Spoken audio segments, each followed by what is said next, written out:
Beyond the Headlines is sponsored by Flow.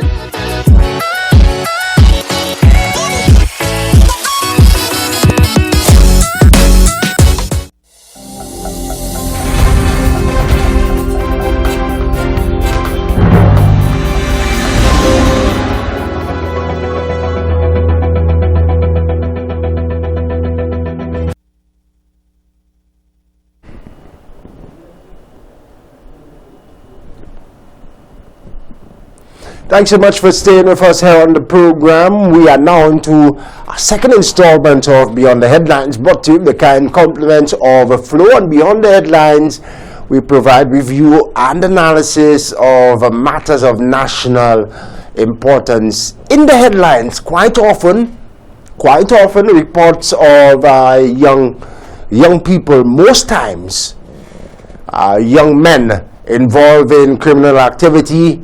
And on this occasion, we focus on the Beyond the Headlines segment on what is being done, what can be done, and some of what is being done at the moment to help address the participation of young men in matters of criminal activity.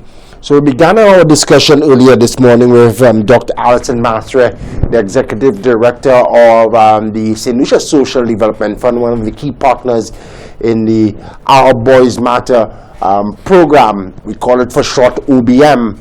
I want to go and talk about the impact a bit now, and joining me on the platform right now, a young man who benefited from the Our Boys Matter program. Let me say a warm hello and good morning to Jami Daniel. Jami, good morning. Thanks for waking up early, and thanks for agreeing to come on. Yes. Hello, good morning, everyone. Excellent, Jami. Nice for you to be on with us. Let's talk about your story a bit, young man. How did you get introduced with the Our Boys program, Our Boys Matter program? Okay, so my story started when I was attending the Zara Siemens Secondary School. I had a lot of challenges growing up in a single parent's household. So there were days when I was unable to attend school because there were no monetary funds and nothing to eat. But I was focused on my goal that I need to get an education. So I would go. There was a teacher I would speak to because we were very, very close. And again, math was my favorite subject. And then he spoke to the counselor at the time, and then the counselor introduced me to the Our Boys Matter program. Mm. And from there, everything was a smooth sailing, and I got a lot of assistance, which helped me be where I am today. Yeah, it's nice to see you smiling, and from your position, I can tell that you're on the job. Yes, I am. So I will talk about that turnaround and the positive. But let's go back a bit. You grew up in a household with only mom. How challenging was it for you on a daily basis? Share with us the life of Jami, waking up with only mom, not much at home, but your mom loved you and you had the support of mom. Share with us the story of Jami waking up daily and having to go to school. How challenging was it there? So it was really extremely challenging. There were days would have nothing at all because a single parent household and I had other siblings. And it was simple. If you want to succeed, you will do what you have to do. Mm-hmm. And I guess the determination and the willingness to succeed was greater than the challenges I faced. So it happened that there were days where I literally had to ask a neighbor for $2 for bus, which was just enough to get me from home to school. I would not think about what I gonna eat because yes, though it was important, but getting to school and being in a position where I can learn something in order to help improve my situation was better than staying where I'm at and just complaining about the current situation at the time. Yeah, excellent story. But it wasn't easy for you. You left home on a morning sometimes not too far from where you live, you saw other young men like yourself. You passed them on your way to school. They were on the block. Yes. Some of them had the fancy jewelry. Some of them were driving the motorcycles. What attracted them to that life and did not attract you? Okay, so first of all, I'm actually from the ghetto area, the corner area, and we were relocated. My mom was, Jami, do not go down the road, and she was very persistent, which is great actually, because that helped me greatly to not follow the bad company. But when we migrated, it was me in a strange environment. I could have tried to just go with the flow and be hang around with the guys in the area, do what they were doing, drinking and smoking, but then I realized that I wanted more for myself. When I was younger, well, about a few years back before we migrated, I did not understand how important it was for me to not be around them. Even though it was just me playing football, my mother would heavily discourage that because she knows that by just being around them, there are certain things that I would pick up subconsciously that I wasn't aware of. And when I understood, I was like, okay, you know what, that's a good example, she said, and let me continue as best as I could. And wherever I can improve, I would do such. Yeah. So you saw crime growing up. Let's be real. You saw incidents of crime. Yes, I did. Yeah. Did you have friends of yours who were impacted both as perpetrators and victims? Well, they were in the area, but I would not classify them as friends. Okay. Acquaintances. But definitely you saw the example and you saw that's not something that you wanted to associate with. Here comes Our Boys Matter. You're looking for some support, you're looking for a program, you're looking for something to be a part of. How did it help change things around for you? Okay, so first of all, at Sierra, that's where it started. I was able to go to school every single day and not having to worry about what am I going to eat or how am I going to get back home. That was one. I remember when I attended Sierra, we had some workshops with SSDF about the program, and they taught us some important lessons like how to study. What I realized that a lot of people do not know how to study, and learning how to study helped me improve to be a better student. And also in that workshop, it helped me improve holistically to be a better individual. And the great thing is that because of their assistance, my grades improved drastically, which also made them, well, I don't say made them, but they actually sent me to SAFA. Excellent. So I actually went up to SAFA. I went to DAG's department, and it was a good experience, I must say. Excellent. Let's talk about the turnaround. What were your grades like before Our Boys Matter, and compared to what the grades were like after your introduction with the program? I'm sorry, can you repeat that, please? What were your grades like before Our Boys Matter came along, and compared to your grades after your introduction with the program? Okay, so I've always been a math and a geography student. So math and geography outpassed constantly with high grades, but everything else suffered. I used to prioritize those because I was stronger, and I did not know how to improve because I was kind of lacking proper guidance. Yeah. And after Our Boys Matter program, my grades soared through the roof. I was constantly becoming first on my class, and not only in my class, but first in the block, becoming a prefect, getting merits. And as the teacher said, I was a model student, which was not something I was looking forward to. I just focused on improving myself. And that's it happened that while they assisted, it became and that's possible.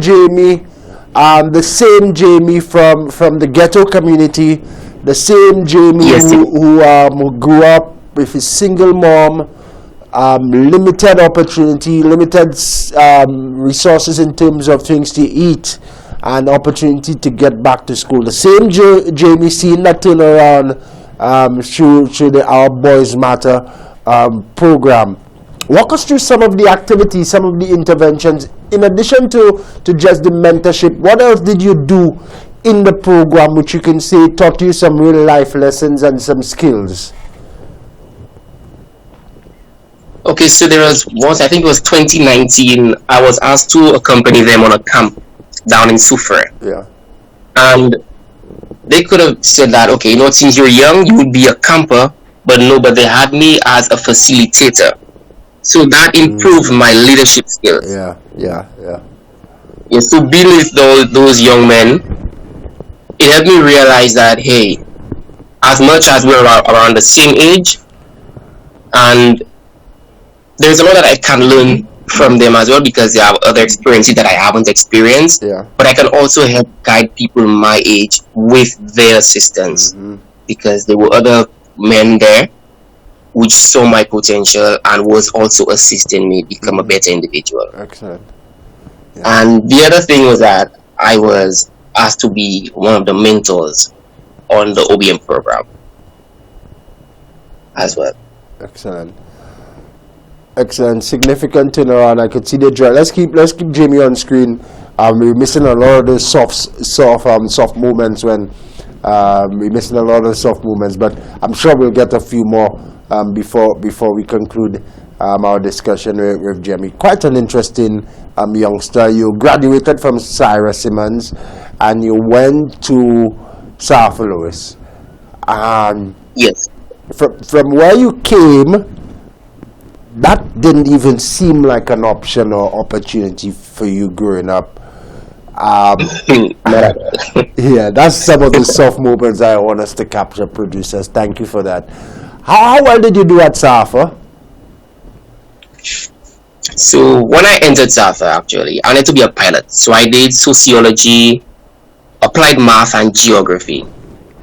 And during my tenure there, I realized that I really wanted to go into medicine, because I was doing sports back then and I really like helping people. So I switched applied math for chemistry. And in year 2, I did sociology, chemistry, and geography. Yes. And up to today, I'm still passionate about medicine. I'm actually aspiring a career in medicine. Excellent. Yes. But you excelled at SAFA. Yes, I would say I did. Excellent. I overcome a lot of unknowns. I saw abilities I didn't know that I had, and I never compared myself with anyone, which was very important. My focus was always trying to be the best version of myself. The moment I find we take that out of the equation and start comparing ourselves to people, we lose ourselves and our identities. Excellent. Yeah. I have so much more that we want to ask you over the next 10 minutes, where we're going to continue this discussion. Talk to us about your mom. How proud is she of you? She's extremely proud. I'm like the only one that actually went to SAFA, so so I have something to be proud of. And she's seen that I am progressing, which is great, especially in today's society, how young men are. Yeah. So where are you now? Bring us up to speed. Where are you now? In terms of your where are you now? Bring us up to speed in terms of your professional development and career. Where are you situated now? You're no longer at school. You're a working man now. Well, I cannot justify it for her because that's her perspective. But what I can say is that all parents want to see their children do good. I don't think, hold on, Jami. I don't think you followed me. I'm asking, where are you now in terms of your professional and professional development? You're no longer at school. Where are you now? Oh yes. Well, right now I work at laboratory services at the Tapia Hospital. Yeah. Excellent. Yes. You're well on your way to pursuing your career and your dream. What do you do? Well, I'm on an apprenticeship program here, so I'm just learning the different departments about what the medical field is like. Okay. Okay. So running tests, blood work, and stuff like that. What's the experience been like for you? It's great. I learned a lot. I learn every day. The people in here are great, so it's really exciting. It's really exciting. Excellent. You at work pretty early, so I have no doubt that you're on the right footing, and we wish you all the best in that apprenticeship program and moving forward in your medical pursuits. Go back with me, Jami. Let's talk boys matter for a bit. You walk through the program. You know firsthand what some of our young men face, although you may be of a different background from them, but you came from the heart of the ghetto, Conway in particular. What's impacting our boys from your vantage point, from your history? What's affecting our boys? What's impacting them? Why are more of our young men seem to be drawn to the negatives as opposed to all the wonders and the beautiful things of life? What I would say is that a lot of young men nowadays lack a father figure, and they want acceptance. So the place they will get it is in these crowds, these gatherings, or quote unquote the block.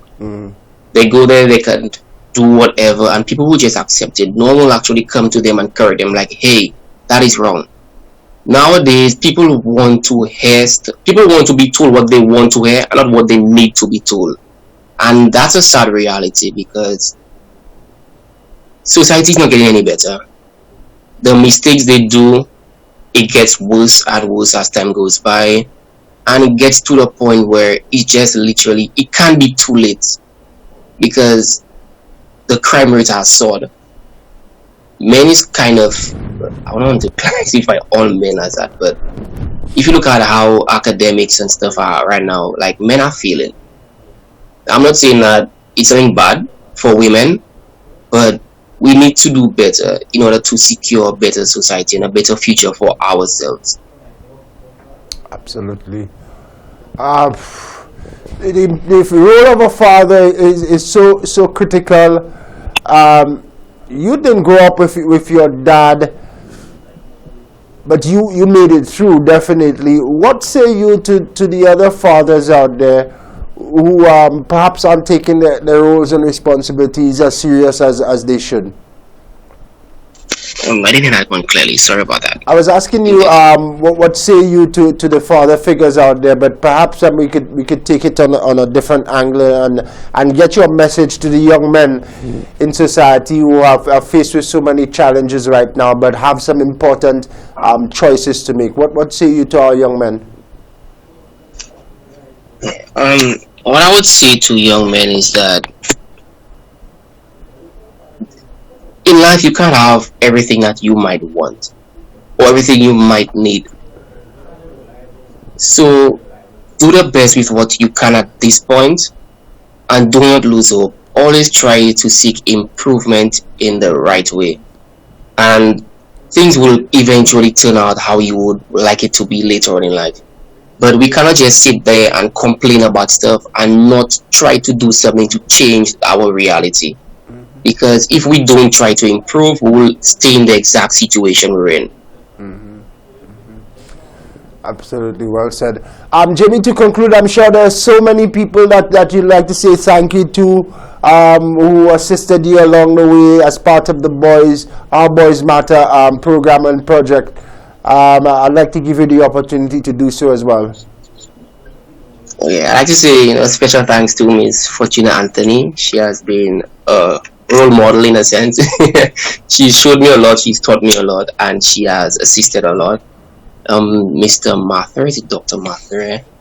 The staff at SSDF, they assisted a lot. As well as the teachers that taught me at Sarah, Mr. Monroe, the late Miss Delia. Like, those teachers inspired me to become better and always seek greatness in life. As well as my peers that were with me along the way at school, who always try to push me, help motivate me. And yes.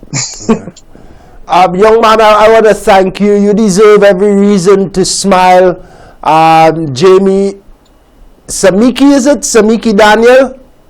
Yes, Samiki. Samiki Daniel. Jami Samiki Daniel. St. Lucia, remember the name. He started from very humble beginnings, and he did not allow the foundation of his roots to determine the heights that he would reach in his professional and personal development. Started at the Sarah Simmons Secondary School. You heard the story. Very difficult time for him at Sarah, but he did not let that determine the success that he would achieve. He remained focused, and then he was introduced the Our Boys Matter project, which did great things for him. He graduated from Sahafa and moved on to Sarah and moved on to Sahafa, where he excelled as well. Now on an internship program at Laboratory Services and Consultancy, Limited at the Tapio Hospital. You're well on your way, young man, and St. Lucia will hear and remember your name. Thanks for your time this morning. Yes, you're welcome. Yes. Yes. My second guest here on the Beyond the Headlines segment, focusing on the Our Boys Matter program. Still to come, the legendary Ronald Muhingson joins the discussion. Stay with us. This is an interview you don't want to miss. 28 and a half minutes now after 8 o'clock. We're going up until 9. Good morning. It's the morning show built just for you. Your morning cup of tea with Shannon LeBon. Beyond the Headlines is sponsored by Flow.